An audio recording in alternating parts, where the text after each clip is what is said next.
અને સુવ્રત મુનિ પ્રતાપસિંહ રાજાને પ્રાગટ્યની પૂર્વ ભૂમિકાની કથા સંભળાવે છે. હે રાજન, અનંત બ્રહ્માંડના અધિપતિ ભગવાન સ્વામિનારાયણ આ ભૂમંડળની અંદર પધાર્યા એ કોઈ સામાન્ય ઘટના નથી. આ બ્રહ્માંડના અધિપતિ એવા વિરાટ નારાયણ એમણે પોતાના 50 વર્ષ અને 1.5 પહર ભગવાનની સ્તુતિ કરી. કેટલા વર્ષ? કોના? વિરાટ નારાયણ.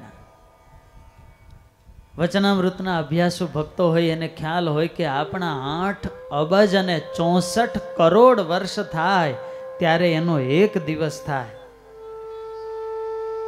ટાઢાપુરના નથી હો, ભાગવતમાં પણ લખ્યું છે. આવો 30 દિવસનો મહિનો, 12 મહિનાનો વર્ષ અને આવા 50 વર્ષ સુધી વિરાટ નારાયણે પરાત પર પુરુષોત્તમ નારાયણને પ્રાર્થના કરી કે હે મહારાજ, પધારો પધારો પ્રભુ, આ ભૂમંડળને પાવન કરવા માટે પધારો પ્રભુ, અનંત જીવોના કલ્યાણને માટે પધારો. આમ 50 વર્ષ સુધી પ્રાર્થના કરી ત્યારે આ ચરણારવિંદા ભૂમંડળની અંદર પધાર્યા છે. અને એના માટે રાજન મારા ગોવિંદે નિમિત્ત બનાવ્યું છે બદ્રિકાશ્રમ ધામને.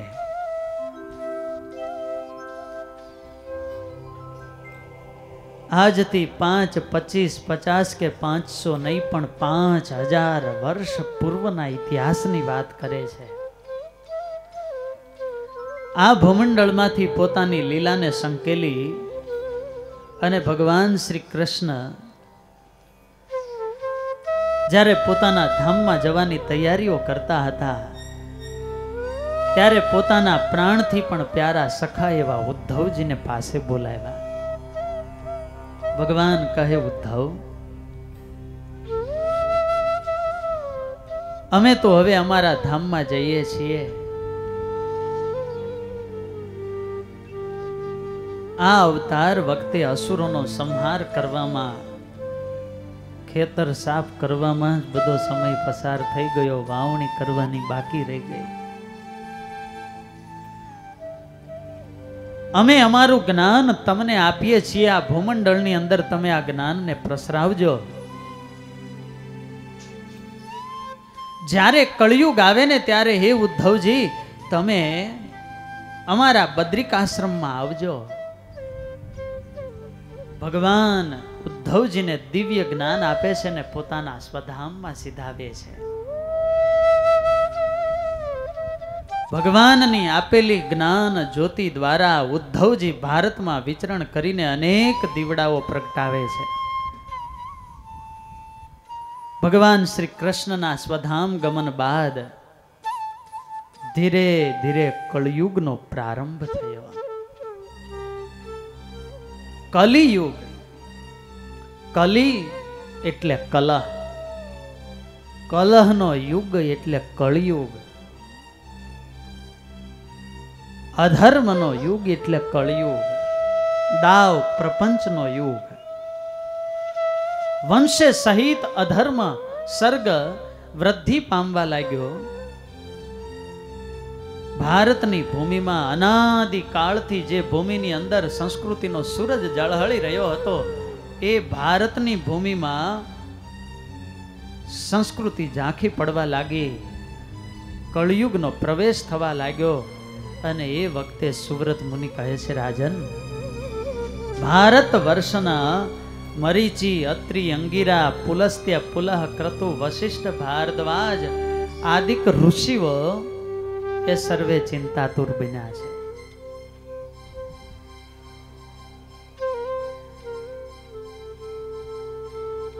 વાલા ભક્તજનો,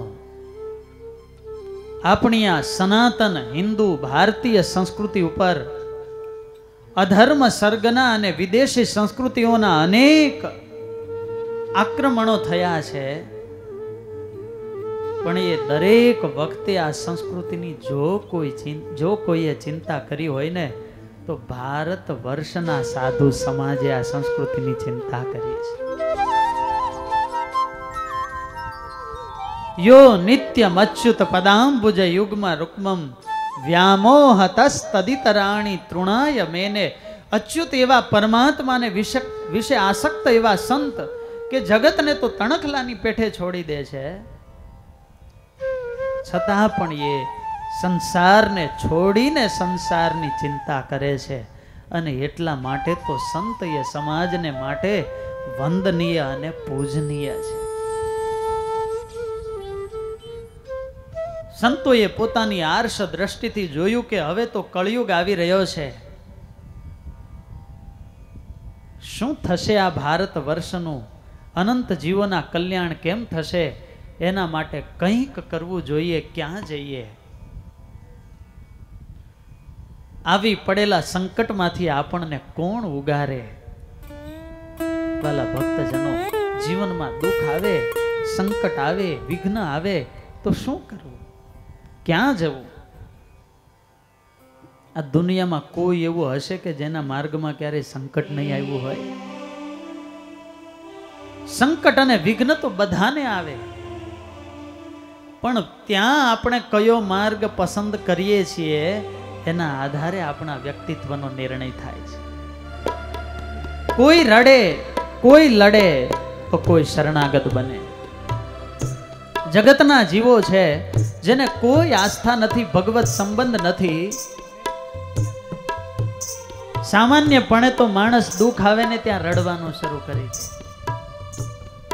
મૂર્ખ માણસ, સામાન્ય માણસ દુઃખ આવે ત્યારે રડે, અને મૂર્ખ વ્યક્તિ તો ભૂતકાળના દુઃખને વાગોળીને પણ રડે અને ભવિષ્યની ચિંતામાં પણ રડે. ત્યારે એક તો માણસ રડે છે, પણ રડવાથી કઈ દુઃખ જતું? માણસ રડે એટલે દુઃખી થાય, મન અસ્વસ્થ થાય. અસ્વસ્થ મન કોઈ સારો નિર્ણય પણ કરી શકે નહીં. દુઃખમાંથી નીકળવાના પ્રયાસ કરતો હોય ને વધારે દુઃખની અંદર ડૂબતો જાય. બીજો વ્યક્તિ છે, દુઃખ આવે ત્યારે એની સામે લડે છે, પુરુષાર્થના જોરે. પુરુષાર્થથી ઘણા દુઃખો અને કષ્ટોને જીતી શકાય છે, પણ પુરુષાર્થ પૂર્ણ નથી. જીવનમાં ઘણી ઘટનાઓ અને ઘણા પ્રસંગો એવા બનતા હોય છે કે પ્રારબ્ધ અને પૂર્વ સંસ્કારને આધીન હોય છે. ત્યાં માણસનો પુરુષાર્થ પણ કામ આવતો. જે કામ જાણી સવળું કરે છે, તથાપી તે તો અવળું ઠરે છે. ગમે એટલા ધંધા બદલાવે, ક્યાંય મેળ પડે નહીં. અને પુરુષાર્થ કરીને થાકી જાય ને નિરાશ થાય. પણ ભગવાનનો ભક્ત છે ને એ શરણાગત બને છે. અર્જુનની જેમ કોઈ રડે, કોઈ લડે તો ભક્ત છે એ ભગવાનનો શરણાગત બને. ભગવાનના શરણે આવે એ નિર્ભય બને, ભગવાનના શરણે આવે એ સ્વસ્થ બને. પેલા તો એનું મન સ્વસ્થ થાય ને શાંત થાય. શાંત થાય એટલે એને બધા માર્ગો દેખાવા લાગે, સ્પષ્ટ આ સંસારનું દ્રશ્ય ને ચિત્ર દેખાવા લાગે. આજે સંતોએ મનમાં વિચાર કર્યો કે આ ભારત વર્ષને સંકટમાંથી બચાવવું હોય તો શું કરવું? इस बस्ती में कौन हमारा दामन पोछेगा, जिसका देखो उसका दामन भीगा है. जगतना जीवनी पासे, संसारीनी पासे जइए रड़ता हशे ने तो वधारे रड़ावशे. माटे दुख आवे ने तो भगवाननी पासे जइए. संतोए मनमा विचार कर्यो के आपणे भरतखंडना राजा एवा भगवान नर नारायण एमनी पासे जई અને ભારત વર્ષની આ દુર્દશાનું નિવેદન કરીએ કે કંઈક આ ભારત વર્ષ ઉપર કૃપા કરે. કારણ કે ભગવાનના ચરણને છોડી અને કોની પાસે જવું? જાવું કહા તજી ચરણ તિહારે.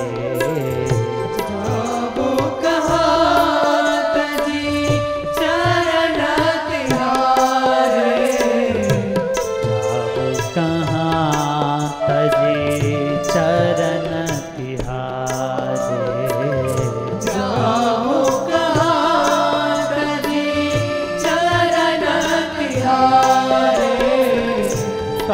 काको नाम पतित पावन जग, काको नाम पतित पावन जग, काको नाम पतित पावन जग, काको नाम पतित पावन जग, एहि विधि प्राण प्रिया रे। જીવનથી હારી જાય વ્યક્તિ, પુરુષાર્થથી હારી જઈએ ત્યારે ભગવાનનું દ્વાર ખટખટાવો. You knock the door, it will be open. ભગવાનનું દ્વાર એક એવું દ્વાર છે કે એ દ્વારને ખટખટાવનાર વ્યક્તિ ક્યારેય નિરાશ થઈને પાછો ફરતો નથી. अपबल तपबल और बाहुबल चौथा है बलदाम, निर्बल होए बलराम पुकारो आए आधे नाम, सुनेरी मैंने निर्बल के बलराम। द्रुपद सुता निर्बल भई सादिन ग्रह लाए निज धाम। दुशासन पांचाली द्रौपदी ने कौरवोनी सभाમાં ખેંચીને લાવ્યો. એ સતીના વસ્ત્રને પકડીને જ્યાં સાડી ખેંચવા જાય, પહેલા તો દ્રૌપદીને 5 પતિઓની ભુજાનું બળ હતું. એ નિરાશ થઈને બેઠેલા. મનમાં થયું પિતામહ ભીષ્મ છે, ગુરુ દ્રોણાચાર્ય, શુક્રાચાર્ય, પણ બધાની આંખો હેઠી ઢળેલી જોઈને છેલ્લે દ્રૌપદીજીએ પોતે કચકચાવીને સાડી પકડી રાખી. દુશાસનની ભુજામાં તો 10,000 હાથીનું બળ. એણે જ્યાં સાડી ખેંચી, દ્રૌપદીએ છેલ્લે મુખમાં સાડીનો છેડો પકડી રાખ્યો. એ છૂટી ગયો અને પછી થયું કે હવે આ દુનિયાના કોઈના બળ કામ લાગશે. બંને હાથ ઊંચા કરીને દ્રૌપદીએ દ્વારિકાધીશનો પોકાર કર્યો, હે દ્વારિકાધીશ, હે ગોવિંદ, હે ગોવિંદ કરીને જ્યાં પોકાર કર્યો, અને એ જ ક્ષણે ભગવાન પ્રગટ થઈ ગયા. ટેક્સટાઇલ માર્કેટ લઈને હો, ત્યારે જીએસટી નહોતું લાગુ પડ્યું એના પર. दुशासन की भुजा थकित भई, विचार करे सारी है कि नारी है, सारी बीच नारी है कि नारी बीच सारी है. ખરા સમયે ભગવાન પોતાના ભક્તની લાજ રાખે છે, પણ જે એના શરણે જાય, માટે એટલું તો ભગવાન કઈ રાખે છે, સર્વતંત્ર વાહિત્વાત રક્ષાપેક્ષમ અપેક્ષતે. ભગવાન જીવ પ્રાણી માત્રનું સમાન ન્યાય ભરણ પોષણ કરે છે, છતાં પણ પ્રાર્થનાની તો અપેક્ષા, રક્ષાપેક્ષમ અપેક્ષતે, અપેક્ષા રાખે છે. ભગવાન પોતાના ભક્તને કહે છે કે હું જો મારા ભક્તનો પક્ષ રાખું, એની પ્રાર્થનાનો સ્વીકાર કરું, તો મને જગતમાં પક્ષપાતી કહે. એટલા માટે હું તો બેઠો છું, મારી પાસે આવો, જે મને પ્રાર્થના કરશે એના સંકલ્પો પૂર્ણ કરીશ. વિમુખ જીવ મારી પાસે આવતા નથી તો એના સંકલ્પ પૂર્ણ પણ થતા નથી, અને મારો ભક્ત છે એ મારી પાસે આવે છે, બસ આ બહાને હું મારા ભક્તના સંકલ્પો પૂરા કરું છું. ભગવાનનું બેંક એકાઉન્ટ એટલું મોટું છે, ગમે એટલા કરોડની લોન જોઈતી હોય, ગમે એવી જરૂરિયાત હોય ને, એમાંથી મળે. પણ એનો ખાતા નંબર છે ને, એ પ્રેયર છે, પ્રાર્થના, તો મળે.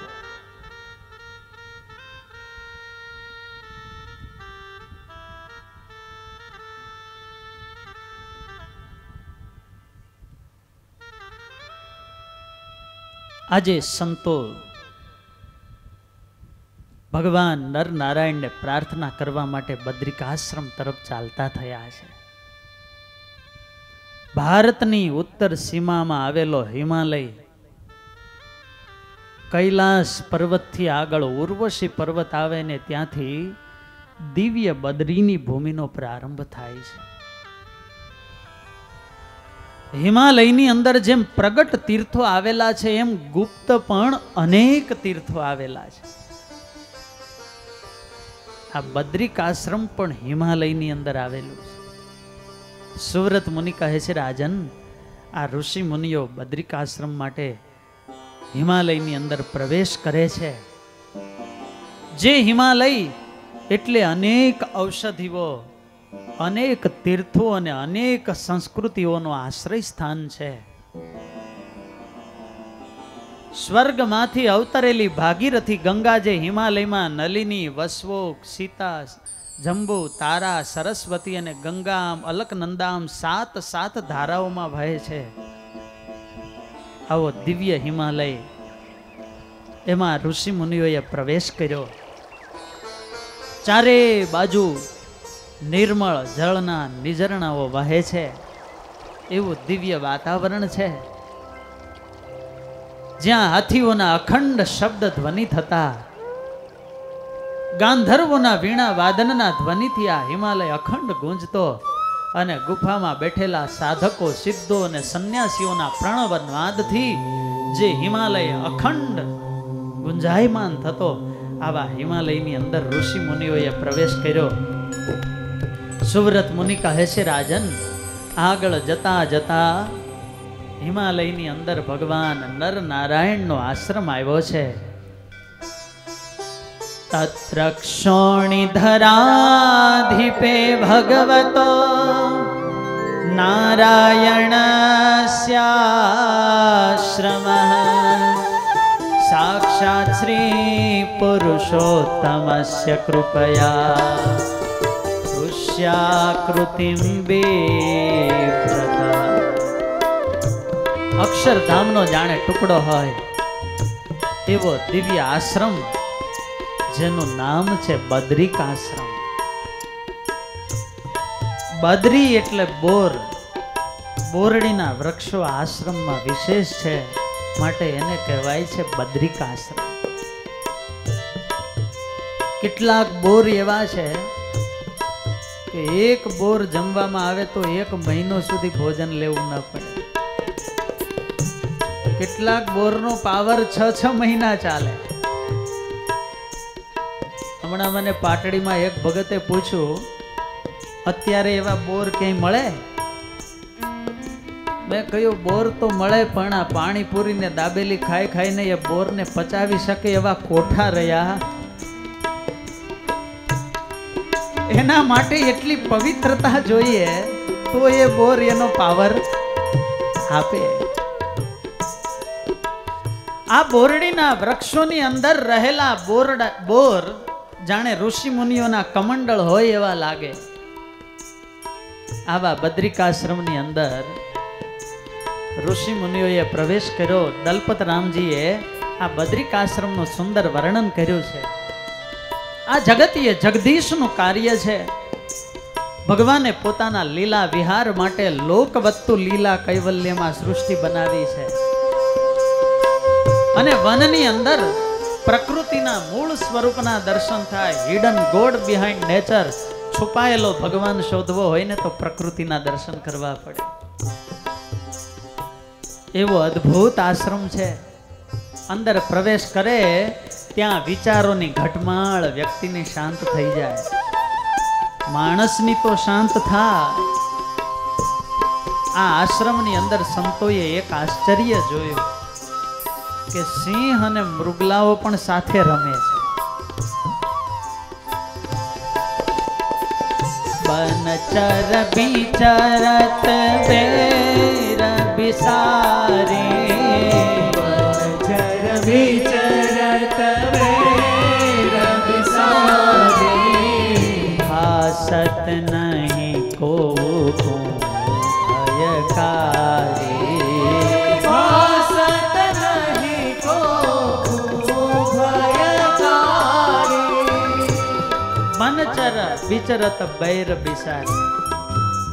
વનચર, ખેચર, જળચર બધી પ્રકારના પ્રાણીઓ ને પક્ષીઓ, જેને જન્મજાત વેર હોય એવા પ્રાણીઓ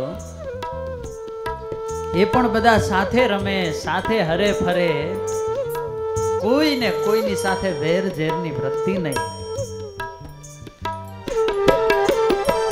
મૃગ ખેલત મૃગપતિ કે આગે, मृग खेलत मृगपति के आगे,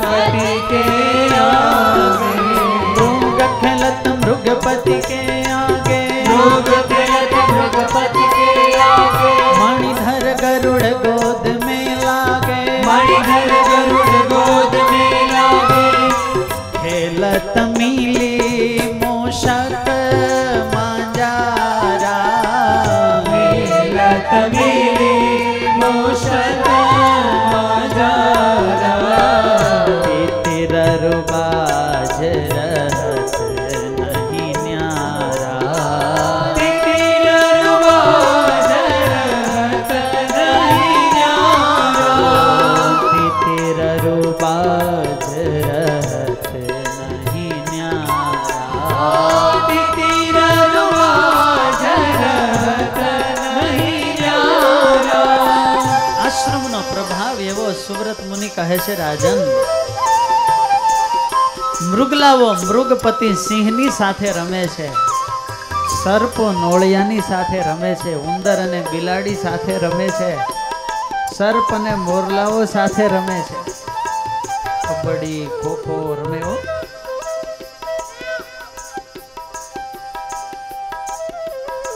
પ્રેમ સે બોલો જય સ્વામિનારાયણ. પ્રાતઃ કાળનો સમય થાય ને ભગવાન નર નારાયણ પર્ણશાલામાંથી બહાર પધારતા હોય, આ બધાય પક્ષીઓ પ્રાણીઓ પંક્તિબદ્ધ ઊભા હોય અને ભગવાનના ભાવથી દર્શન કરતા હોય. આશ્રમની દિવ્યતા જેટલી છે કે આ પ્રાણીઓ સુધી પહોંચી ગઈ, એનામાં પણ વેર ઝેરની વૃત્તિના દર્શન થતા નથી. ઘણીવાર પવિત્રતા અને આશ્રમનું વાતાવરણ બહુ મોટું કામ કરતું હોય છે.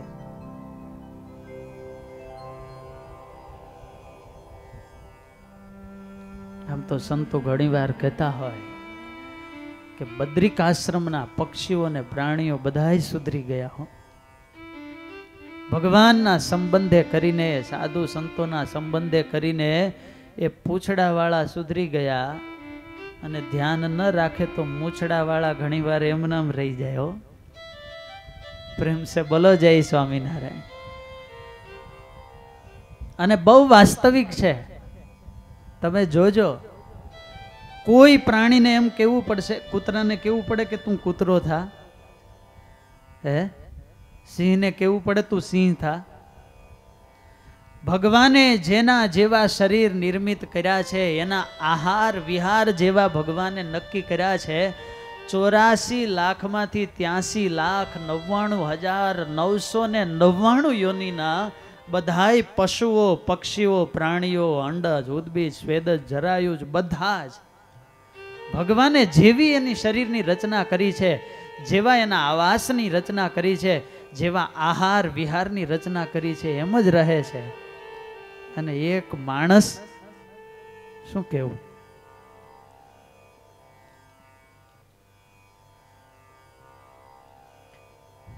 ત્યારે આમ તો એકવાર એક કાગડો સિંહ પાસે આવ્યો. સિંહ જંગલના રાજા કહેવાય ને. આ પક્ષીઓની વાર્તા એટલા માટે કરું છું કે પક્ષી અને પ્રાણીઓ બધા નિર્ગુણ પાત્ર કહેવાય, એટલે એમાંથી ઉપદેશ મળી જાય ને કોઈની ઉપર પણ આવે. હાથ જોડીને કાગડો સિંહને કહે, રાજન હવે મને ક્યારેય વસ્તીમાં મોકલશો નહીં. સિંહ કે ભાઈ તને શું વાંધો આવ્યો? અરે મહારાજ, હું વસ્તીમાં ગયો ને એક મોટા ભવ્ય બંગલાની બારી ઉપર બેઠો ને ત્યાંથી મેં દ્રશ્ય જોયું. શું જોયું? એક શેઠાણી એના દીકરાને સ્કૂલે મોકલે છે, નાસ્તાનો ડબ્બો એના થેલામાં મૂક્યો અને શેઠાણીએ સલાહ આપી કે જોજે હો બેટા, તું એકલો ખાજે, બીજાને આપતો નહીં.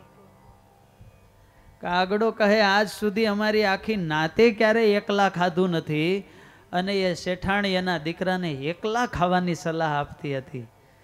અમે વસ્તીમાં જઈએ ને એ માણસનો સંગ અમને થઈ જાય તો અમારી સાથે મળીને ખાવાની સંસ્કૃતિનો નાશ થઈ જાય.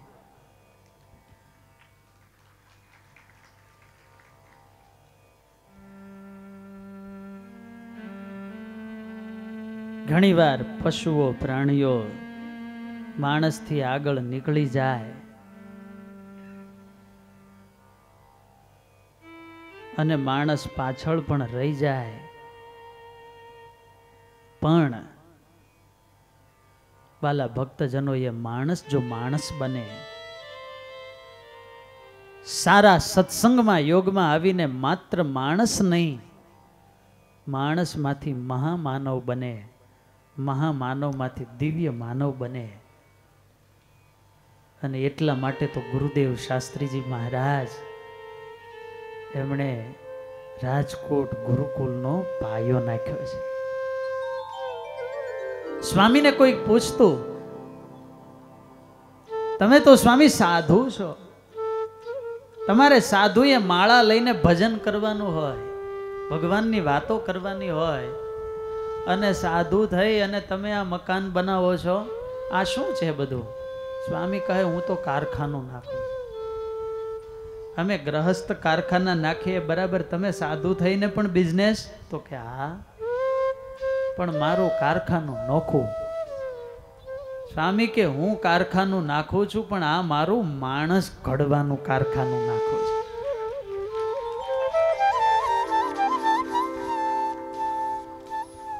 તમારી માળા તો તમે ફેરવો ત્યારે ફરે, પણ મારા કારખાનામાં તૈયાર થયેલા ચૈતન્ય મણકાઓ છે ને, એ એક એક સ્વામિનારાયણ સ્વામિનારાયણ ભજન કરશે.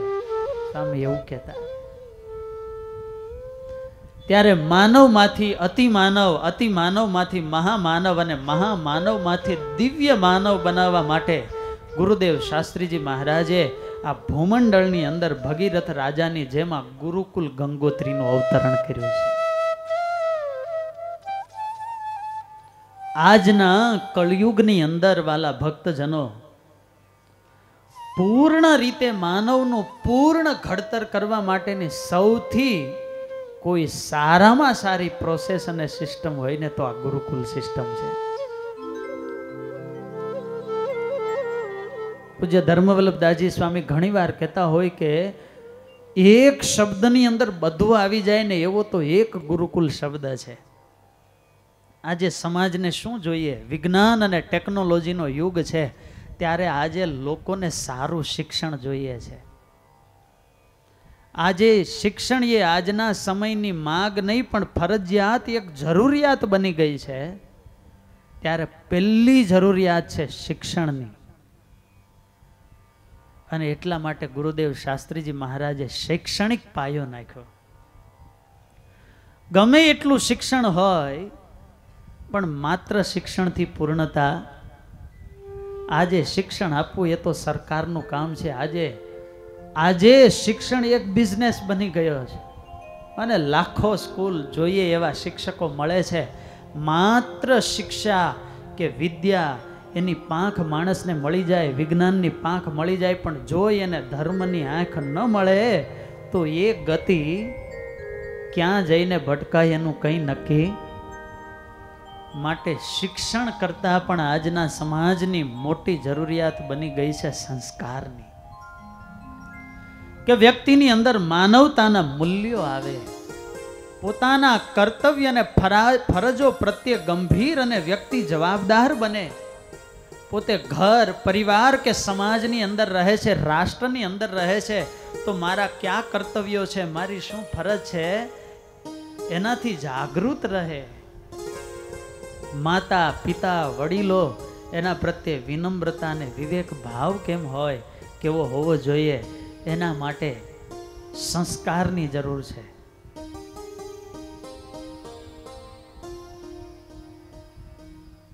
વિશ્વના ઇતિહાસમાં એક ક્રૂર શાસક થયો, આજે દરેક લોકો એનું નામ જાણે છે, એડોલ્ફ હિટલર. જેમણે 60 લાખ યહૂદીઓને ગેસની ચેમ્બરની અંદર ગુંગળાવીને મારી નાખ્યા. એની ચેમ્બરમાંથી ભાગીને અમેરિકા ગયેલો એક વ્યક્તિ, જે પોતે શિક્ષક હતા, અને 60 વર્ષની ઉંમરે એમણે અમેરિકામાં પોતાનું ઇન્ટરવ્યૂ આપેલું અને શિક્ષણ જગતના તમામ લોકોને એના દ્વારા અમેરિકામાં સંદેશ આપેલો કે તમે શિક્ષણ તો આપો છો, પણ મારે તમને એ કહેવું છે કે હિટલરની ગેસ ચેમ્બરમાંથી ભાગીને આવેલો હું વ્યક્તિ છું. એ યહૂદીઓને મારી નજર સામે મરતા મેં જોયા છે. કેટલાય હજારો લોકોને ઝેરના ઇન્જેક્શનો આપતા, તો એ ઇન્જેક્શનો આપનારા એ ડોક્ટરો ભણેલા હતા, એ ગેસની ચેમ્બરો બનાવનારા એન્જિનિયરો ભણેલા હતા. માટે માત્ર ભણાવવા કરતાં પણ બાળકને સંસ્કાર આપો, ભણાવવાની સાથે બાળકને ચારિત્રના પાઠ શીખવો, તો જ તમારા આ શિક્ષણ જગતનો સાચો વિકાસ કહેવાશે. અને એટલા માટે શિક્ષણની સાથે સાથે મોટી જરૂરિયાત હોય તો એ બીજી મોટી જરૂરિયાત છે, એ સંસ્કારની જરૂર છે. સંસ્કાર, સદગુણ, ચારિત્ર, આ સત્વ ગુણની ભૂમિકા છે, સજ્જનની ભૂમિકા છે. આ લોકના સ્ટેટસમાં તો બધું બરાબર છે, પણ ભરતખંડમાં ભગવાને જન્મ આપ્યો છે તો પ્રધાન કર્તવ્ય એ પણ છે કે આ દેહે એવું જીવન જીવી લેવું કે દેહ મર્યા પછી, દેહ પડ્યા પછી પણ ભગવાનનું દિવ્ય ધામ મળે. અને એટલા માટે ભગવદ ઉપાસના ને ભગવદ ભક્તિ આવવી પણ જરૂરી છે. ત્યારે વિદ્યા મળે, સદવિદ્યા મળે અને સાથે બ્રહ્મ વિદ્યા મળે. આ ત્રણેય મૂલ્યોનો સમન્વય થતો એવો હોય, એવો માત્ર ને માત્ર વિશ્વમાં એક શબ્દ છે જેનું નામ છે ગુરુકુળ. હે આ છે તપોવન સ્થાન, આ છે તપોવન સ્થાન, આ છે તપોવન સ્થાન, આ છે તપોવન સ્થાન. થાય પ્રભુ ગુણ ગાન, થાય પ્રભુ ગુણ ગાન. એમાં રહીને શ્રીજી ભજાય છે. વંદો વંદો ગરવાય ગુરુકુલને. એમાં રહીને શ્રીજી ભજાય છે. વંદો વંદો ગરવાય ગુરુકુલને.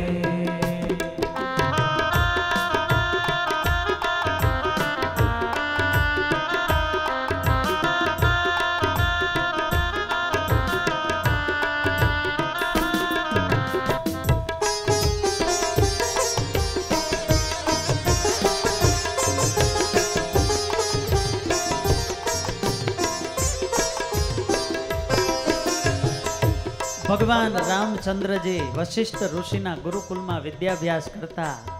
ભગવાન શ્રી કૃષ્ણચંદ્ર પરમાત્મા સાંદીપની ઋષિના ગુરુકુલમાં અભ્યાસ કરતા. વેદો અને પુરાણોમાં ગુરુકુલ શબ્દ આવે છે, પણ આ ઘોર કળીકાળની અંદર એવા ગુરુકુલ આશ્રમોનો એક પુનઃસ્થાપન કર્યું હોય તો એ હતા સદ્વિદ્યા સદ્ધર્મ રક્ષક ગુરુદેવ શાસ્ત્રીજી મહારાજ. સ્વામી ધર્મ જીવન, સ્વામી ધર્મ જીવન, સ્વામી ધર્મ જીવન. એ તો પરમ પાવન, એ તો પરમ પાવન. કરું શૂન્યમાંથી નવ સર્જન રે. વંદો વંદો કરવા ગુરુકુલને. કરું શૂન્યમાંથી નવ સર્જન રે. વંદો વંદો ગરવાય ગુરુકુલને.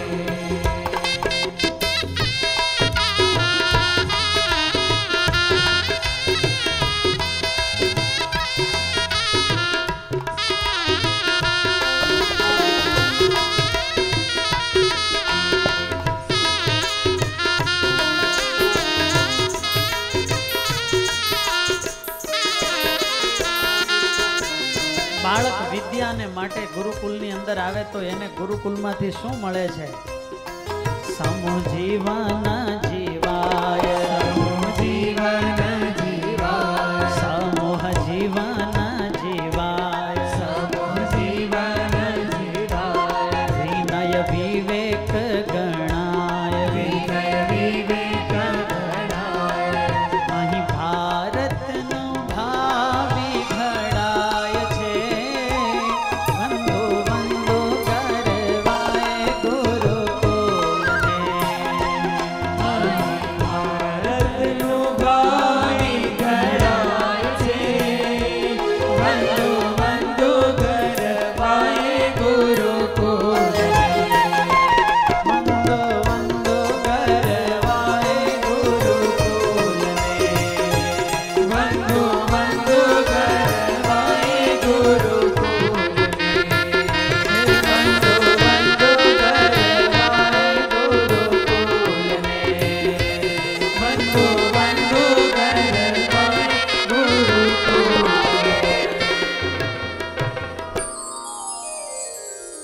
આઝાદ ભારતને સન્નિષ્ઠ એવા સારા સાચા નાગરિકો મળે, અને એટલા માટે આઝાદીના ઉષા કાળમાં 1948માં રાજકોટમાં 7 વિદ્યાર્થીઓથી ગુરુકુલનો પ્રારંભ કરેલો. અને વાલા ભક્તજનો, આજે આ ગુરુકુલ રૂપી વટવૃક્ષ સારાએ ભારતમાં 35 શાખાઓમાં વિસ્તાર પામ્યું છે. દર વર્ષે 22,000 જેટલા વિદ્યાર્થીઓ વિદ્યા, સદવિદ્યા અને બ્રહ્મ વિદ્યાના સંસ્કાર આપણા ગુરુકુલ ધામની અંદર પ્રાપ્ત કરે છે. મોરબી ગુરુકુલના ઉદ્ઘાટન વખતે મોદી સાહેબ પધારેલા, ત્યારે એમણે બહુ સરસ વાત કરેલી કે આજે ગુરુકુલનો વિદ્યાર્થી પોતાના કોલર ઊંચા કરીને કહી શકે છે સમાજમાં કે હું ગુરુકુલનો વિદ્યાર્થી છું. શિક્ષણ જગતના કે સફળ વ્યક્તિઓની સામે ઊભો રહીને કહી શકે છે કે મારી પાસે તમારા કરતા પણ પ્લસ વસ્તુ છે, +1 છું. મારી પાસે વિદ્યા છે, સંપત્તિ છે, પણ સાથે સાથે મારી પાસે +1, મારી પાસે ગુરુકુલના સંસ્કાર છે. અને એટલા માટે ગુરુકુલના 50 વર્ષ થયા, સુવર્ણ જયંતિ મહોત્સવ હતો, ત્યારે ભારતના વડાપ્રધાન અટલ બિહારી વાજપેયી ગુરુકુલ પધારેલા, ને ત્યારે એમણે પણ કહેલું, એમણે સભાની અંદર વાત કરેલી કે અમારા એટલા ઓછા ભાગ્ય કે અમને આવા ગુરુકુલમાં અભ્યાસ કરવાનો અવસર ન મળ્યો. ત્યારે પૂર્ણ માનવ ઘડવાની પ્રોસેસ એટલે ગુરુકુલ, જ્યાં સંસ્કારો અપાય છે. સંસ્કાર શબ્દની અંદર 2 વસ્તુ આવે, એક તો ઉપસ્કાર અને બીજો અવસ્કાર. અવસ્કાર એટલે વધારાનો ભાગ કાઢવો, અને ઉપસ્કાર એટલે સદગુણોનો ઉમેરો કરવો. દુર્ગુણો કાઢે અને સદગુણોનું સ્થાપન કરે, એને કહેવાય સંસ્કાર. આ સભાની અંદર ઘણા ગુરુકુલમાં અભ્યાસ કર્યા હોય એવા વિદ્યાર્થીઓ પણ બેઠા હશે, અને એ જાણતા હશે કે આપણે ક્યાં હતા ને ક્યાં પહોંચી ગયા. શું કેવું ધીરુભાઈ?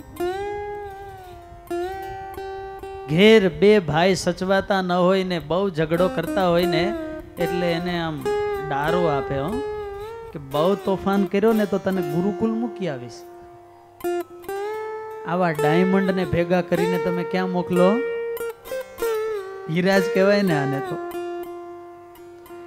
ઘેર 2 ન સચવાતા હોય ને એવા 1000, 1500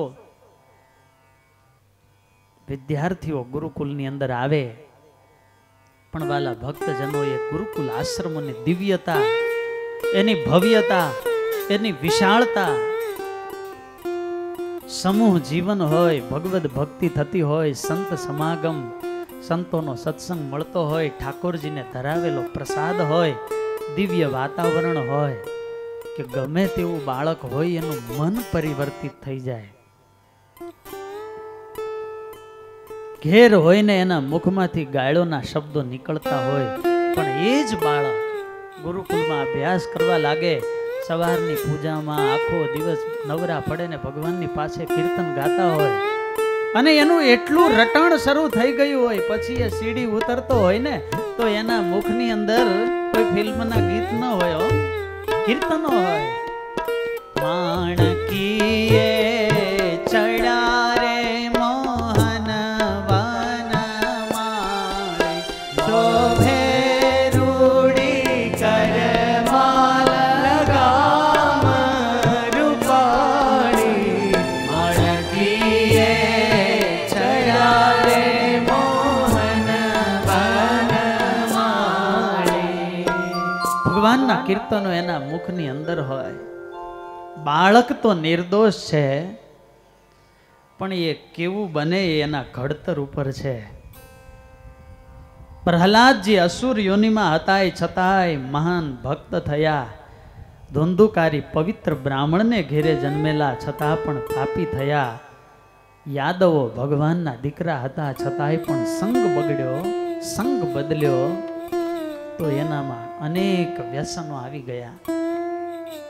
ત્યારે એક એવું દિવ્ય વાતાવરણ બને કે જેને જોઈ અને બાળકની ચિત્ત વૃત્તિઓ પણ એવી શાંત બની જાય. પૂજ્ય દેવપ્રસાદ સ્વામી ઘણીવાર કહેતા હોય કે ગુરુકુલના આશ્રમો, એની જમીન, એના મકાનો, એના હોલ, એના રસોડા એટલા મોટા મોટા હોય.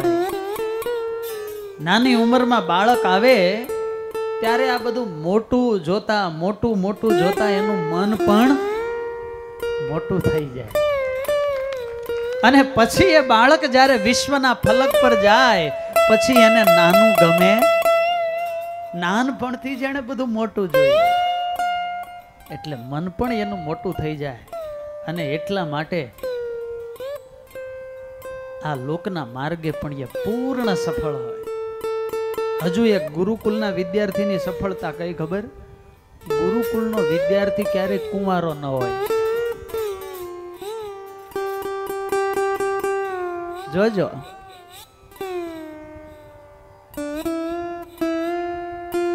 કોઈને શોધખોળ શરૂ હોય તો આવતા નહીં પાસે.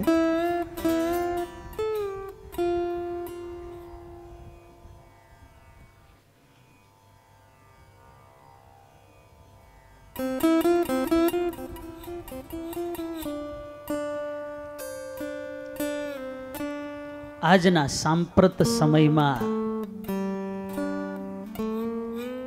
કળયુગના વિલાસી વાતાવરણની અંદર સૌથી મોટો જો કોઈ ખતરો હોય તો આપણા સનાતન વૈદિક ધર્મ ઉપર છે. આ સનાતન વૈદિક ધર્મનું પોષણ કરવા માટે આજે સાધુ સમાજ અને અનેક ધર્મો અને સંપ્રદાયો પ્રયાસ કરી રહ્યા છે. પણ એક ગૌરવ સાથે કહી શકીએ કે આજના કળયુગની અંદર યુવાનોને વ્યસન અને ફેશનમાંથી વાળી શકે અને કળયુગના સ્પર્શથી દૂર રાખી શકે એવી તાકાત હોય ને તો માત્ર ને માત્ર સ્વામિનારાયણ સંપ્રદાયની અંદર છે. બીજા અનેક ધર્મોમાં કાર્યો થાય છે, આપણે કોઈનું ક્રિટિસાઇઝ કરતા નથી, પણ પૂર્ણ પ્રેક્ટિકલ તમારે કોઈ ધર્મ જોવો હોય તો આજે આ કળયુગની અંદર આ સ્વામિનારાયણ સંપ્રદાય આપણને દેખાય. અને એમાં પણ પાકા ઘડે કાંઠા ચડે. એ બાલ્ય અવસ્થા હોય ત્યારે એમાં જો સંસ્કાર આવે તો જ એ બચી શકે. ત્યારે આટલો અદ્ભુત માર્ગ ગુરુદેવ શાસ્ત્રીજી મહારાજે આપણને આપ્યો. વાત એટલા માટે કરી કે આ બદ્રિકાશ્રમની અંદર સિંહ હોય કે સસલા બધાય સાથે રહે, સિંહના સ્વભાવ બદલી જાય. એનું કારણ નિર્મળ એવા પરમહંસોનો યોગ. એમાં ગુરુકુલમાં બાળકોનું જીવન ઘડતર થાય છે, એની વૃત્તિઓ બદલી જાય છે. એનું જો કોઈ કારણ હોય તો પરમ પવિત્ર એવા સંતોનો યોગ છે.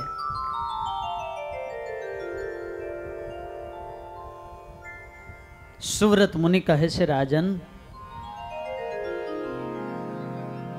શ્રેયસે ભુવિ ભક્તાનાં યત્રૈવ ભગવાન સ્વયં નર નારાયણો નિત્યમ તપશ્ચરતિ દોષ્કરમ. દિવ્ય બદ્રિકાશ્રમમાં ઋષિ મુનિઓએ પ્રવેશ કર્યો. એક એક વૃક્ષોની નીચે ભગવાન નર નારાયણના મુખ થકી શ્રવણ કરેલી વેદ વાણીનું ઋષિ મુનિઓ મનન અને ચિંતન કરે છે. આશ્રમમાં પ્રવેશ કર્યો ને આનંદ આવી ગયો. ને એમાં પણ બદ્રિકાશ્રમમાં પ્રવેશ જ્યાં કર્યો, વિશાલા નામની બોરડી નીચે પ્રાતઃકાળનો સમય છે અને ભગવાન નર તનુ આદિક મહર્ષિઓ નવ યોગેશ્વરોની સભા કરીને વિરાજમાન છે. ઋષિ મુનિને આવતા જોયા અને ભગવાન નરે એનું સ્વાગત કર્યું છે. સંતોને ખૂબ આનંદ થયો.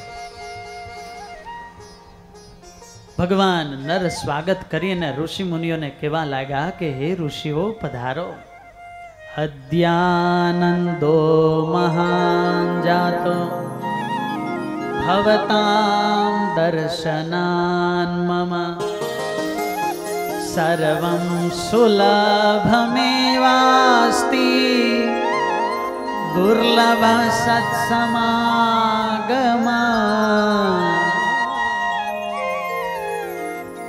ભગવાન નર કહે છે કે હે ઋષિઓ, અમારા આશ્રમમાં આપનું સ્વાગત છે. હાથ જોડીને સંતોને પણ વંદન કરો કે અમારા ગામમાં આપનું સ્વાગત છે.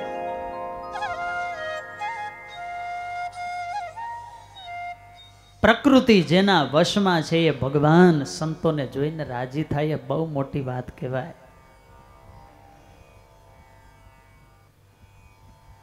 સામેવાળાને આનંદ ક્યારે થાય? હે, આપણું જીવન હોય એવું તો. પૂજ્ય ગુરુ મહારાજ ઘણીવાર કહેતા હોય, એક વ્યક્તિ તો એવો છે કે એ આવે તો બધાને અહો અહો થાય, અને એક વ્યક્તિ આવે તો બધાને ખહો ખહો થાય. સારો વ્યક્તિ જ્યાં જાય ત્યાં બધાને આનંદ થાય, અને દુષ્ટ વ્યક્તિ જ્યાંથી જાય ત્યાં બધાને આનંદ થાય. માટે આપણે કેટલા ખુશ રહીએ છીએ, આનંદમાં રહીએ છીએ એ એટલું મહત્વનું નથી. મહત્વનું તો એ છે કે આપણા દ્વારા લોકો કેટલા આનંદમાં રહે. બીજા ક્યારે રાજી થાય? આપણું જીવન હોય, આપણું વર્તન હોય, બીજાને પ્રેમ આપતા હોઈએ તો બીજા રાજી થાય. ઘણા લોકો બહુ વાત ડાયા હોય, બોલવામાં પણ બહુ ચતુર હોય, ભલ ભલાને શીશીમાં ઉતારી દે અને બોલતા બંધ કરી દે. બુદ્ધિ ચતુરાય કોઈ વાતની ખોટ ન હોય, પૈસો પણ ખૂબ હોય, છતાં એના સાનિધ્યમાં કોઈને આનંદ ન થાય. ઘણા લોકો સાવ સામાન્ય હોય, સાદા હોય, પણ છતાં એની સાથે રહેવાનો બધાને આનંદ આવે. માણસ કેટલો રૂપાળો છે એના ફોટા પરથી નક્કી થતું નથી. માણસના વિચારો કેટલા સુંદર છે, એનું આચરણ કેટલું પવિત્ર છે, એના આધારે વ્યક્તિની સુંદરતા એનો પરિચય થાય છે. જેને સમર્પણશીલ સ્વભાવ હોય, બીજાને માટે કંઈક કરવાની એક ભાવના હોય, નિર્મળ નિખાલસ મન હોય, કોઈની નિંદા કુથલી ગમતા ન હોય, અને આવા લોકોમાં જાજા ગુણ નહીં હોય ને તો એ બધાને ગમશે. પૂજ્ય દેવપ્રસાદ દાસજી સ્વામી ઘણીવાર કહે,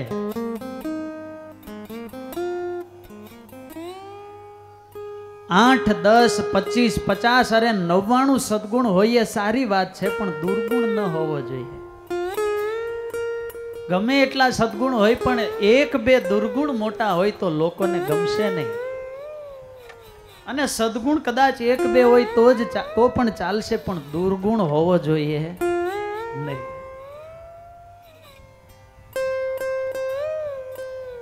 આજે ભગવાન કહે છે કે સંતો, તમને જોઈને અમને ખૂબ આનંદ થાય છે. કેમ? તો કે આ દુનિયામાં બધુંય સુલભ છે, તમારા જેવા સંતનો સંગ મળવો ને એ બહુ દુર્લભ છે.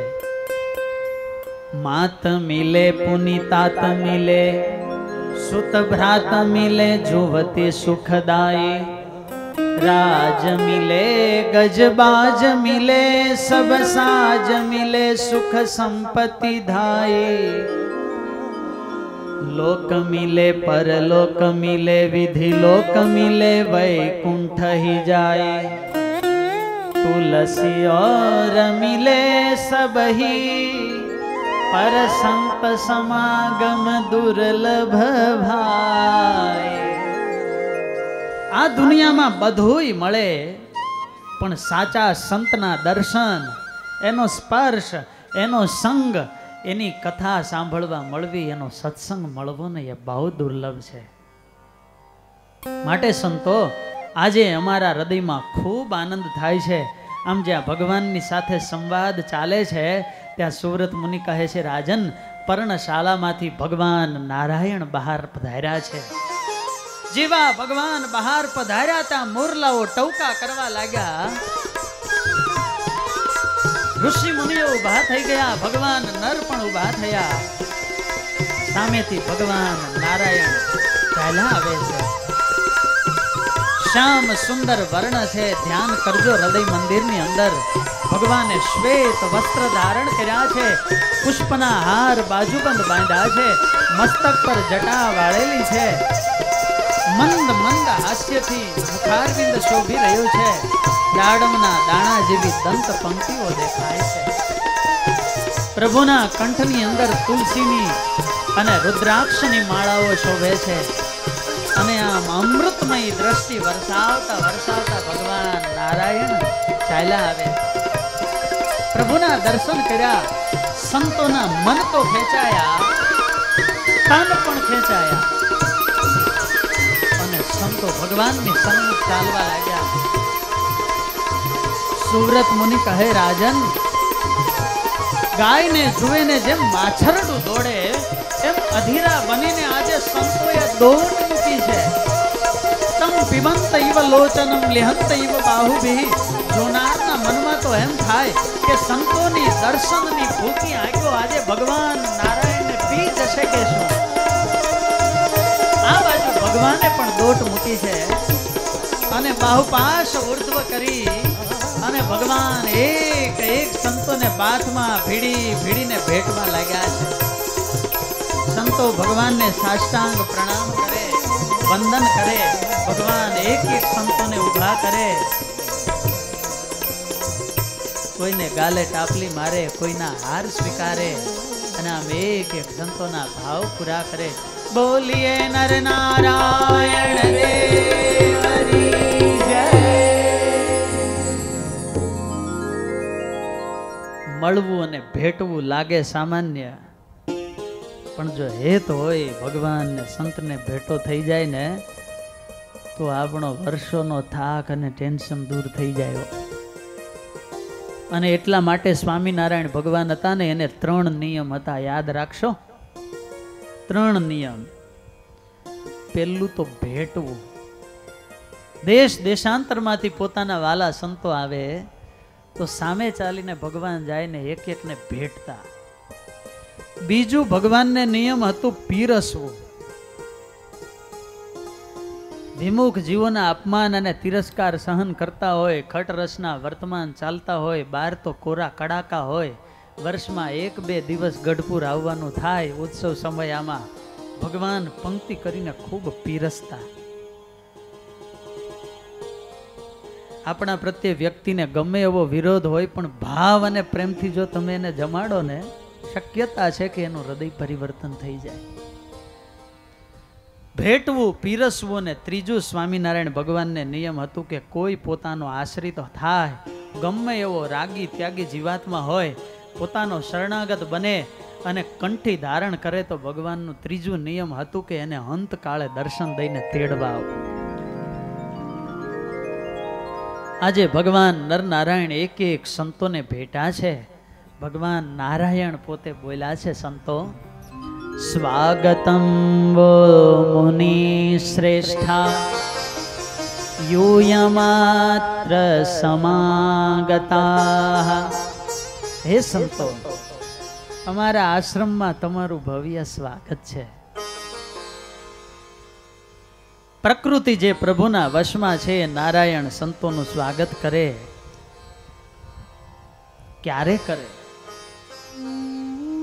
જીવનની અંદર ભગવાનને જેણે સર્વસ્વ રાખ્યા હોય, મોહનજીની મૂર્તિ જેના અંતર મનમાં સામ્રાજ્ય કરીને અખંડ વિરાજમાન હોય, જે પ્રભુમાં પાગલ હોય, કૃષ્ણાર્થે સકલા ક્રિયા, જેની તમામ ક્રિયાઓ ભગવાનને અર્થે હોય, મનન, ચિંતન, આયોજન, સર્વ ક્રિયાઓ જેની ભગવત પરાયણ હોય ને, એવા સંતને જોઈને તો ભગવાન પણ રાજી થઈ જાય અને ભગવાન પણ સ્વાગત કરે. આજે ભગવાન મુનિઓને કહે છે, હે મુનિઓ, અમને ખૂબ આનંદ થયો. સાચું કહું સંતો, મને સંતો બહુ વાલા. તમે મને એટલા બધા વાલા છો. ગોલો કાદીની ધામાની યથા યુયમ ન તે પ્રિયા. ગોલો કાદી અમારું ધામ એ પણ અમને એટલું વાલું નથી જેટલા તમે વાલા છો. તમને મનમાં થાય કે પ્રભુ આમ પ્રશંસા શા માટે કરો છો? એવું નથી. અમે તમને વાલા કરીને રાખીએ છીએ એના બે કારણ છે. ધ્યાન સે સુનના. ભગવાનને વાલા થવું હોય તો શું કરવું? ભગવાને પહેલું કારણ બતાવ્યું. જીવ પ્રાણી માત્ર હૃદયની અંદર પદાર્થનો વિષયનું માયાનું ચિંતન કરે છે 24 કલાક.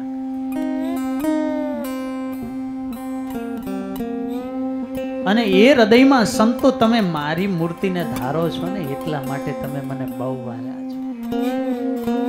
ભગવાનને વાલા થવાનો શ્રેષ્ઠ ઉપાય ભગવત સ્મરણ. અને એટલા માટે તો તદ્દૂરે તદ્વન અંતિકે કઠોપનિષદ કહે કે જીવની અતિ નિકટમાં ભગવાન રહ્યા છે. અતિ નિકટ સ્થાન કયું તો કે હૃદય. જો જીવ ભગવાન સામે દ્રષ્ટિ કરે તો એ જ ક્ષણે ભગવાન એની સામે હોય. પણ આપણા કમ ભાગ્ય છે કે બહાર જગતમાં ખૂબ દોડીએ પણ ભગવાન સુધી દ્રષ્ટિ થઈ શકતી. ટોર્ચ જોઈ છે, એમાં સારી ટોર્ચ હોય 2-2 કિલોમીટર સુધી પ્રકાશ પડે, પણ 1 સેન્ટીમીટર એની પાછળના ભાગમાં શું હોય? અંધારો. પરાંચી ખાની યતૃણા સ્વયંભો. આમાં આપણો વાંક નથી.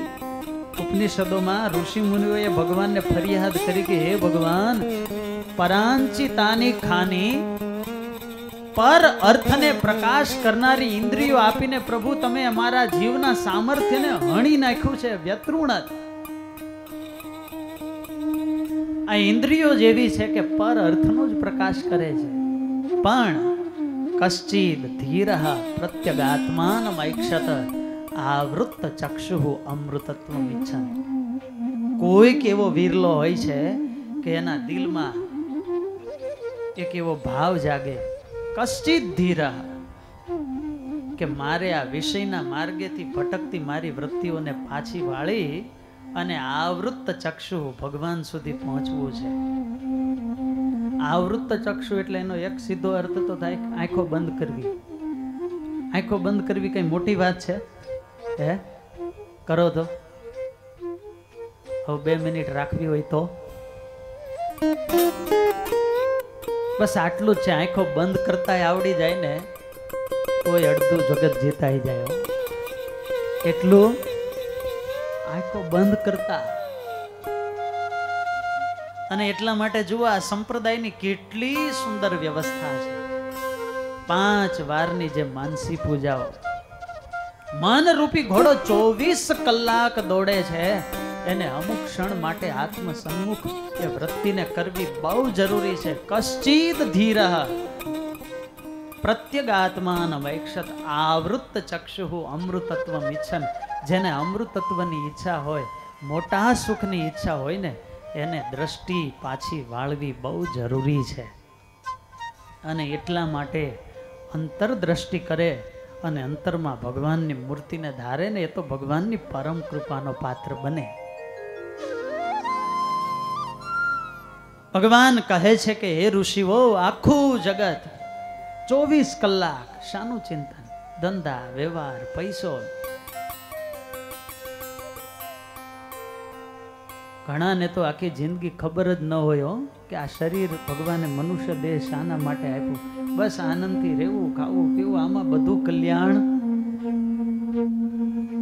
આવો વિચાર આવવો ને એ અનંત જન્મના પુણ્ય માગે.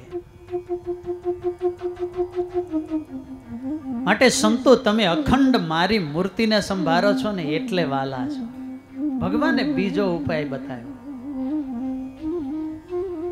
કે હે સંતો, વિમુખ જીવોના તિરસ્કારને સહન કરીને પણ તમે જીવાત્માઓને અમારા સ્વરૂપની ઓળખાણ કરાવો છો. આટલું સુખ તમને મળ્યા પછી તમે માત્ર સ્વાર્થી નથી. સંત સ્વાર્થી હોતા નથી. તમે જીવોને ભગવાનની ઓળખાણ કરાવો છો. આ દુનિયાની અંદર ઘણા દાન છે. મહાદાનાની સર્વાણી તપો યજ્ઞ વ્રતાની ચ અન્નદાન, ભૂમિદાન, ધેનુદાન, રક્તદાન, ચક્ષુદાન, દેહદાન, સંપત્તિ, લક્ષ્મીનું દાન. દાન તો અનેક છે, પણ સૌથી મોટું સંતો કોઈ દાન હોય ને તો એ અભય દાન છે. તમે જીવાત્માને માયાથી પાર અભય પદ એવું ભગવાનનું ધામ આપો છો ને, માટે સંતો તમે મને બહુ વાલા.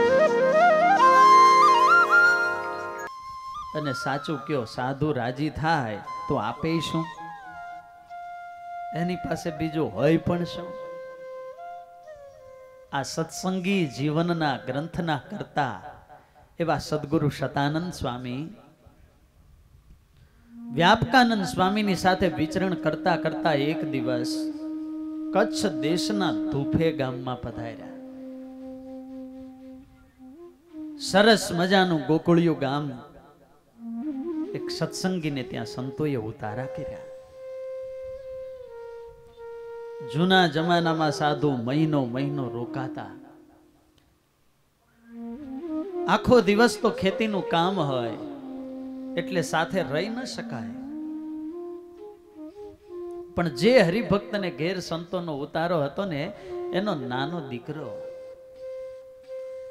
પિતાએ કહ્યું કે બેટા, આપણે ઘેર સંતો આવ્યા છે ને, બહુ પ્રતાપી ને મોટા સંતો છે, માટે બેટા તું સંતોની સેવા કરજે અને સંતોને રાજી કરજે. 5-7 વર્ષની ઉંમરે જેમ નારદજીએ સંતોની સેવા કરેલી ને, એમ આ દુફે ગામનો નાનો બાળક દોડી દોડીને સાધુની સેવા કરે. દિલમાં બસ એક જ તાન કે મારા પર સંતો રાજી થાય, મારા પર પ્રસન્ન થાય. અને કરવા જેવું પણ એ જ છે. જૂના સંતો કહેતા કે આ દુનિયામાં રળવા જેવો તો રાજીપો છે.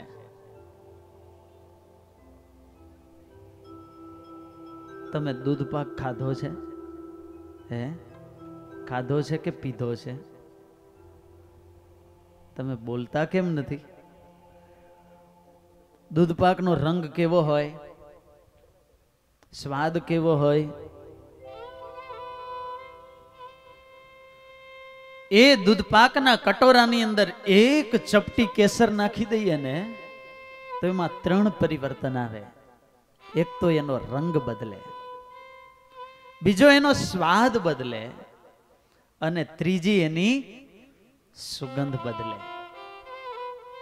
વાલા ભક્તજનો, એક ચપટી કેસર જેમ દૂધ પાકના રંગ, સ્વાદ અને સુગંધને બદલે ને, એમ કર્મ તો એનું એ જ હોય, પણ આ કર્મ હું મારા ભગવાનને રાજી કરવા માટે કરું છું, ભગવાનને અર્થે કરું છું. ભગવત સ્મરણ સાથે જો એ કર્મ કરવામાં આવે ને તો આપણા જીવનના પણ રંગ, સ્વાદ અને સુગંધ બદલી જાય. બસ આ એક ભાવ ભળી જવો જોઈએ કે હું જે કરું છું એ મારા ભગવાનના રાજીપા માટે કરું છું. આ નાનો બાળક દોડી દોડીને સેવા કરે, દિલમાં તાન કે મારા પર સંતો રાજી થાય. જેના દિલમાં રાજી કરવાનું તાન હોય ને એને રાજીપો મળે. અને આપણા સત્સંગની તો ખાસિયત છે હો, કોઈ પગારદાર ન હોય છતાં નાના બાળકથી માંડીને વડીલ સુધી કોઈ પણ મંદિરમાં કે ઉત્સવ સમયમાં બધાય સેવા કરતા હોય. શા માટે કરો છો ભાઈ? બસ રાજી કરો. જૂનાગઢના રાજમાર્ગમાં મોટી સવારી નીકળેલ. 9 ગજા હાથીની સોનાની અંબાડી ઉપર સ્વામિનારાયણ ભગવાન વિરાજમાન હતા. હજારો મનુષ્યોની મેદની ઉમટી પડેલી. સહજાનંદ સ્વામીના ગગન ચુંબી જય જયકાર થઈ રહેલા હતા.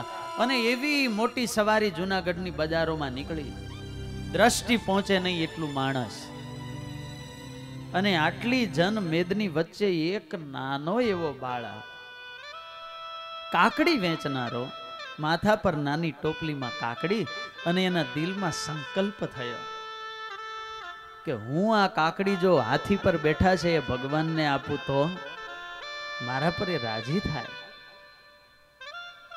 જન મેદની વિંધતો એ બાળક હાથી સુધી પહોંચી ગયો. ભલે એ બાળક સામે બીજા કોઈ જોનારા નહોતા, પણ જગતનો નાથ તો એના ભાવને દેખતો હતો. અને હાથીની સવારી પર બેઠા બેઠા ભગવાને એના પર દ્રષ્ટિ કર્યો. હાથી નમાવી, હાથ લાંબો કરીને ભગવાને હાથો હાથ કાકડી લીધી. ત્યાં સુધી નહીં વાલા ભક્તજનો, આટલી સવારી વચ્ચે સ્વામિનારાયણ ભગવાન હાથમાં કાકડી લઈને જમવા લાગ્યા. યોગીઓ રાફડો થઈ જાય તો જે રાજીપા સુધી ન પહોંચી શકે એ રાજીપો આ બાળક પામી ગયો. બસ એના દિલમાં તાન હતું. આ દુફે ગામનો નાનો બાળક દોડી દોડીને સંતોની સેવા કરે, ખૂબ સંતોને રાજી કર્યા. 15-20 દિવસ થયા જ્યારે સંતો જવાની તૈયારી કરે. નીકળતી વખતે શતાનંદ સ્વામીએ કહ્યું, બેટા તારે કઈ જોઈએ છે? બેટા માગ, આજે તું જે માગને એ અમે તને આપીશું. તારી સેવા જોઈને બેટા અમે ખૂબ રાજી થયા છીએ. ઘરમાં સત્સંગના સંસ્કાર એટલે એટલો તો ખ્યાલ આવે કે સાધુ રાજી થાય ને ત્યારે એની પાસે આ લોકના પદાર્થ મગાય નહીં. સ્વામી આપશો? હા બેટા આપશો ને સ્વામી. બેટા તું આજે માગ, આજે તું જે માગને એ અમે તને આપીશું. એમ હાથ જોડીને નાનો બાળક એટલું જ બોલ્યો, બાપજી જો સ્વામી તમે મારા ઉપર રાજી થયા હોય ને તો સ્વામી મને તમારી સાથે લઈ જાઓ. જ્યારથી આપનો સંગ મળ્યો છે, આપની સેવા મળી છે, આપનો સત્સંગ કર્યો છે, હવે મારું મન આ સંસારમાં ક્યાંય લાગતું નથી. મારે આ સંસારની માયામાં પડવું નથી. સ્વામી મને તમારી સાથે લઈ જાઓ. સંતના સાનિધ્યની શીતળતા એવી હોય છે. ખરો મુમુક્ષુ હોય ને તો એનો રંગ એને જરૂર લાગે. હે સંત તારી શીળી છાયા રે, લાગી જાય સૌને માયા રે. ફ્રીજની પાસે જઈએ, હિમાલયની પાસે જઈએ ને જેમ ઠંડકની અનુભૂતિ થાય ને, એમ અંતર અને બહાર જેનું એક સરખું કલેવર છે. કૃષ્ણાર્થે સકલાહા ક્રિયાહા, નિસ્વાર્થ ભાવે જે આ જગતની અંદર વિચરણ કરે છે ને, આવા સંતનું સાનિધ્ય કોઈને મળે ને તો એનો જીવ પણ ટાઢો થઈ જાય. અરે આવા સાચા સંતને કોની ઉપમા આપવી? કામનાની પૂર્તિ કરનાર કલ્પતરુ કેવા. હે કલ્પતરુ તને કેમ કહું લાકડું એ તો ગણાય. તમામ સંકલ્પોને પૂર્ણ કરે એવા શું સંતને કલ્પવૃક્ષ કેવા? તો કે ના,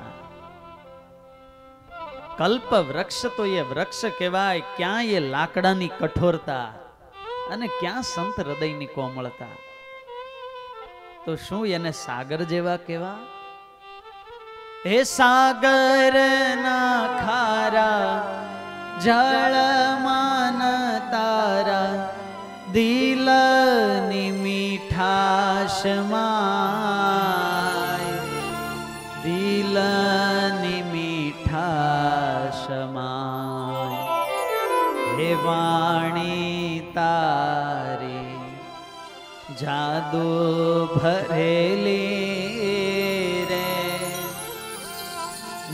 સાચે સારી સૃષ્ટિ નવેલી રે સંત તારી શીળી છાયા રે લાગી જાય સૌને માયા રે. પારસ મણીની પાસે આવે ને લોખંડ જેમ સોનું થઈ જાય. મોરલી વાગે ને ફણીધર જેમ નાચવા લાગે. ચમકનો પહાડ આવે અને લોખંડ માત્ર ખેંચાઈ જાય. એમાં સાચા સંતનો યોગ મળે તો મુમુક્ષુને પણ ભગવાનમાં હેત જરૂર થાય. સંતનો અંતરબાગ એટલો પુષ્પોની જેમ ભમરાટ કરતો હોય ને કે ભગવાનને પણ ત્યાં ભ્રમર બનીને આવવાનું મન થઈ જાય. સાચા સંતની અંતરવાણીનું વજ્ર ભલ ભલાના અહંકાર રૂપી વૃત્રાસુરનો નાશ કરી નાખે. અરે ભગવાનને અર્થે જે જીવન જીવતા હોય એવા સંતની ચાલની પાછળ તો વનમાળીને પણ ચાલવાનું મન થઈ જાય. એના મુખમાં અર્પણ કરાતા કોળિયાને આરોગવા સાક્ષાત અન્નદાતાને પણ આવવાનું મન થઈ જાય. સંતનો મહિમા તો કેટલો કેવો. રામાયણ તો ત્યાં સુધી લખે ભાનુ પ્રકાશ અસ સંતન કાજા બહત સરિતા સંતન કાજા. સૂર્ય પ્રકાશે છે સંતને માટે, સરિતાઓ વહે છે સંતને માટે, સમયે સમયે વરસાદ પડે છે સંતને માટે, સપ્રમાણ વાયુ વાય છે સંતને માટે. હા, ક્યારે એમ ન માનવું કે આપણે માટે છે. હું અને તમે તો એની આડજમાં લાભ લઈએ છીએ. હા, કદાચ હોનારત થાય ને તો માનવું આ આપણા માટે હોય તો. પ્રેમ સે બોલો જય સ્વામિનારાયણ. જરા ભાવ સે બોલો જય સ્વામિનારાયણ. બસ તો જાગૃતિ રહો.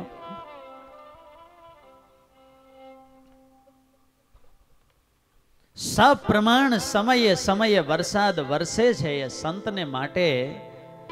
સારી એ સૃષ્ટિ છે એ સંતને માટે છે. અને એટલા માટે વાલા ભક્તજનો ભગવાનમાં જોડે એવા સાચા સાધુ જીવનમાં મળી જાય ને તો એને જીવ આપી દેવો.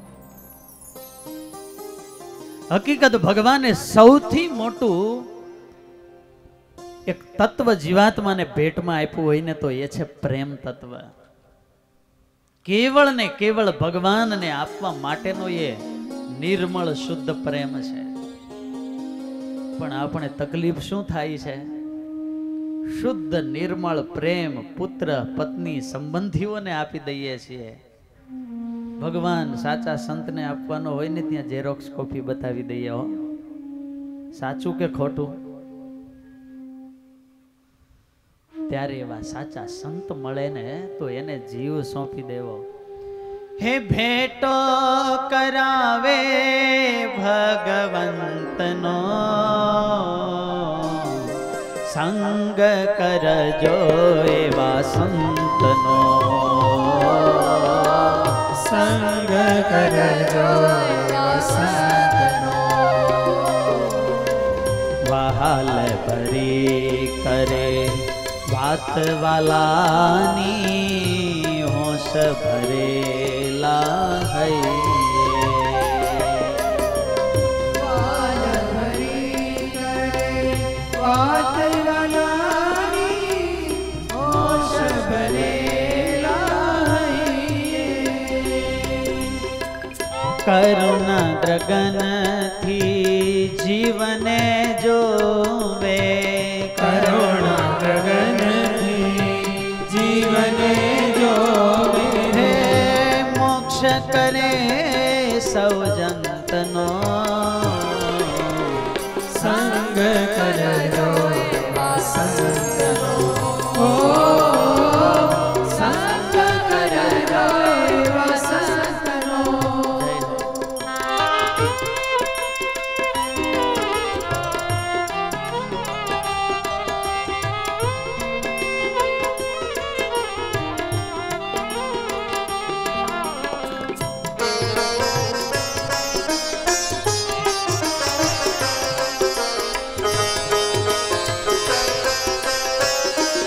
આવા સાચા સંતની વાણી રૂપી પુષ્પના પરાગને પીવા માટે મતવાલા માનવીઓના મનરૂપી ભમરાની કતાર ઉપર કતાર લાગે છે. સાચા સંતના મુખમાંથી આશીર્વાદના શબ્દો નીકળી જાય ને એ ક્યારેય ખોટા થતા. આશીષયના અંતર કેરી કબહુ ન ખાલી જાય. આશીષયના અંતર કેરી કબહુ ન ખાલી જાય. પરમ પદ જીવને આપે. જીવને આપે. સથ મારો બળવંતનો સંગ કરજો એવા સંતનો. સંગ કરજો એવા સંતનો.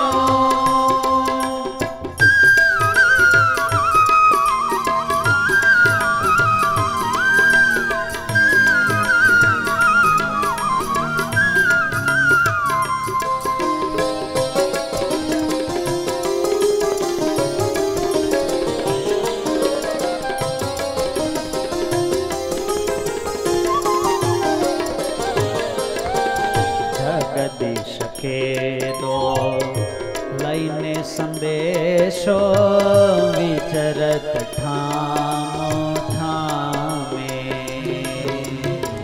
જગદીશ કેરો લઈને સંદેશો વિચરત ઠામો ઠામે. હૃદય રાખી વચન વાલાનું. હૃદય રાખી વચન વાલા. અંત લાવે સૌ તંતનો. સંગ કરજો એવા સંતનો.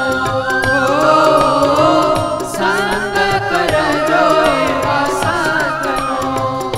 ભેટો કરાવે ભગવંતનો.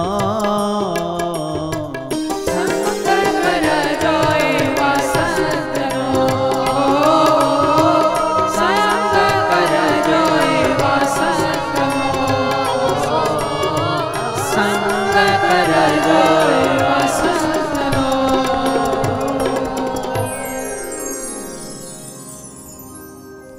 આજે આ નાના બાળકને સંતોની સાથે જવાની રટ લાગી છે. બાપજી મને તમારી સાથે લઈ જાઓ. શતાનંદ સ્વામી કહે, અરે બેટા તું નાનો છે, એકનો એક છે બેટા, એ નહીં તું બીજું કંઈક માંગ.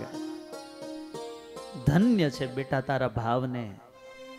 આટલું બોલતા તો સંતોની આંખોમાં પણ આંસુડા આવી ગયા.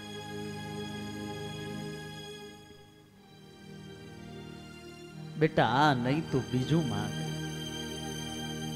વાલા ભક્તજનો,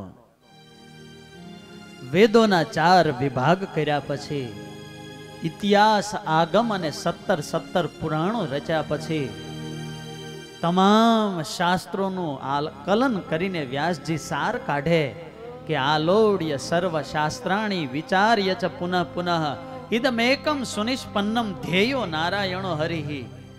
કે આ જીવનમાં પ્રાપ્ત કરવા યોગ્ય, ધ્યાન કરવા યોગ્ય ધ્યેય અને જ્ઞેય કોઈ હોય તો એ ભગવાન છે. આ સારને આ નાનો બાળક સંત કૃપાથી સમજી ગયો. સંતોએ કહ્યું બીજું માગ. ત્યારે એ બાળક હાથ જોડીને બોલ્યો, સ્વામી સ્વામી, જો તમે ખરેખર મારા પર રાજી થયા હોય ને તો મને તમને વાલામાં વાલું હોય ને એ વસ્તુ આપી દો.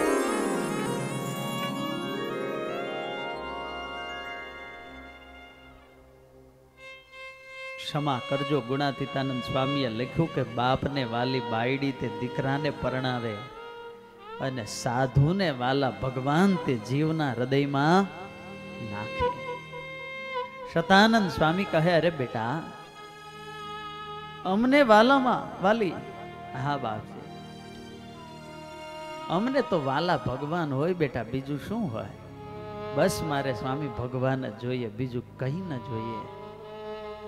એકેન વિજ્ઞાતેન સર્વ વિજ્ઞાતમ ભવતી. ભગવાનને એકને જાણી જાય ને એમાં બધું આવી જાય. મોટા જ્ઞાનની કે શાસ્ત્રોની જરૂર નથી. નિર્મળ ભાવથી ઠાકોરજીની આગળ ભજન કરતા હોય ને ભગવાનનો મહિમા સમજાઈ જાય ને, શાસ્ત્ર માત્ર એને અનુસરે છે. ડભાણમાં યજ્ઞ પૂર્ણ થયો, બધાને સ્વામિનારાયણ ભગવાન દક્ષિણા આપે. ભૂદેવ કેટલા વેદ ભણ્યા? એક વેદ, એક ખોબો સોનામોર. તમે મહારાજ હું દ્વિવેદી, એને 2 ખોબા, કોઈને 3 ખોબા, ચતુર્વેદીને 4 ખોબા. એમાં એક સત્સંગી ભૂદેવ આવ્યા. ભૂદેવ તમે કેટલા વેદ ભણ્યા? સ્વામિનારાયણ. તમને પૂછું છું ભૂદેવ, કેટલા વેદ? સ્વામિનારાયણ. સ્વામિનારાયણ. મહારાજ હું તો સ્વામિનારાયણ ભણ્યો છું, મને બીજા વેદની ખબર ન પડે. મહારાજે આખો ત્રાસ હતો ને એની જોડીની અંદર ઠલવી દીધો. તમે ભૂદેવ ભણવાનું બધું ભણી ગયા.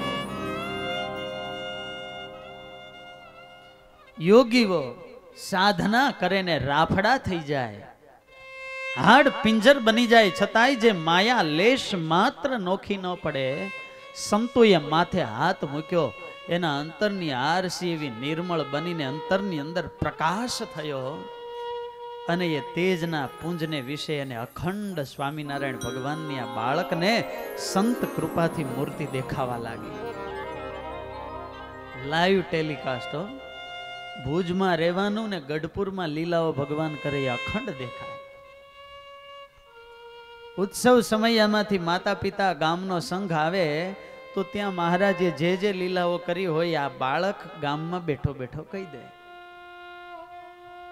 વાલા ભક્તો, આજ બાળક મોટો થયો, સંતોની કૃપા હતી ને એ સાધુ થયા. અને એ બીજા કોઈ નહીં, ભુજ મંદિરના બીજા મહંત સદગુરુ અચ્યુતદાસજી સ્વામી થયા.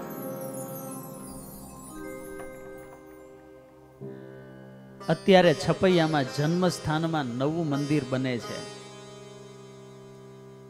અયોધ્યા પ્રસાદજી મહારાજે જે મંદિર બંધાવ્યું, એ મંદિર પેલા મૂળ જન્મસ્થાન ક્યાં છે એ ખ્યાલ નહોતો. અચ્યુતદાસજી સ્વામી હરિકૃષ્ણ મહારાજ ઘનશ્યામ મહારાજની સામે બેઠા બેઠા માળા કરે ને દિલમાં સંકલ્પ થયો કે મૂળ મંદિર ક્યાં છે. એટલા એકાત્મ ભાવવાળા સંતને ઘનશ્યામ મહારાજની 4 વર્ષની નાની અવસ્થાને કુમકુમ પગલી પાડતા પાડતા અચ્યુતદાસ સ્વામીની પાસે આવ્યા. ખભો પકડીને કહે, સ્વામી તમારે અમારું જન્મસ્થાન જોવું છે? ચાલો સ્વામી હું દેખાડું. આંગળી પકડીને અચ્યુતદાસ સ્વામીને મહારાજ અત્યારે જ્યાં જન્મસ્થાનનું મંદિર છે ત્યાં લઈ ગયા. સ્વામી આ એ સ્થાન છે જ્યાં અમે અક્ષરધામમાંથી આ ભૂમંડળમાં આવ્યા ને પ્રગટ થયેલા. વરતાલ દેશમાં કે અમદાવાદ દેશની અંદર ઉત્સવો હોય, સ્વામી ઉપર મેળે ધર્મશાળામાં બેઠા હોય, કોઈ પૂછે કે સ્વામી તમે સમયમાં આવ્યા છો ને દેવના દર્શને નથી આવતા? સ્વામી કહી દેતા, હો દર્શન કરી આવો, જાઓ પૂજારીએ અવળો ખેસ ધરાવ્યો છે. દર્શન કરીને આવે એને ખબર ન હોય અને ઉપર બેઠા બેઠા સ્વામી કહી દે. પણ આવી નિરાવરણ સ્થિતિ, ભગવાનમાં પ્રેમ પ્રગટ્યો કોને લઈને? સાધુના યોગે કરીને. અને એટલા માટે આજે ભગવાન નર નારાયણ સંતોને કહે છે કે સંતો તમે તો જીવાત્માને અભયદાન આપો છો અને માટે મને વાલા છો. પરમ પવિત્ર એવું દિવ્ય બદ્રિકાશ્રમ ધામ છે. પરમ પવિત્ર એવા પરમહંસોનો યોગ છે. પરમ પવિત્ર એવા પરમાત્માના મુખ થકી પવિત્ર એવી કથા ભાગીરથી વહી રહી છે, જેને પવિત્ર અને નિષ્પાપ સંતો ઝીલી રહ્યા છે. કોઈને દેશ કાળા દીકનું ભાન રહ્યું નથી. ઘણો સમય વીતી ગયો ને પછી ભગવાનને અચાનક યાદ આવ્યું ને ભગવાને પૂછ્યું, અરે સંતો, સાંપ્રતમ દેવલોકાત કિમ ભવદ્ભીર્વારસાતલા